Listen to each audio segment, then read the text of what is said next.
Rekaman penghancuran kendaraan kelompok evakuasi militer Ukraina oleh drone FPV Rusia ramai beredar di media sosial Telegram pada Kamis 22 Agustus 2024. Angkatan bersenjata Rusia tak pernah kehabisan cara dalam menghabisi pasukan lawannya. Setiap harinya militer Rusia ciptakan strategi baru untuk membuat tentara Ukraina dapatkan kerugian besar.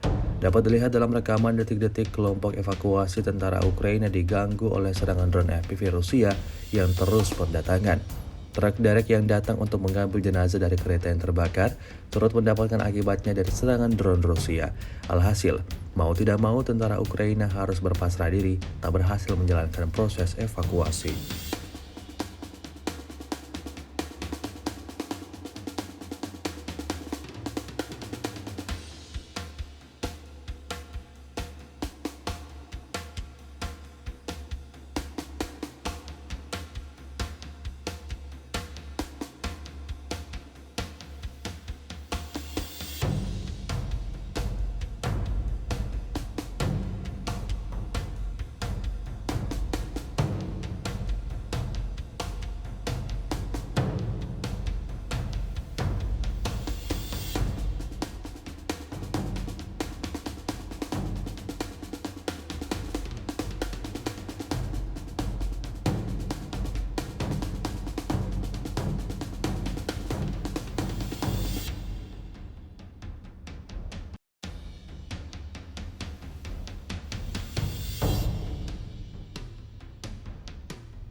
Download Tribun X sekarang, menghadirkan lokal menjadi Indonesia.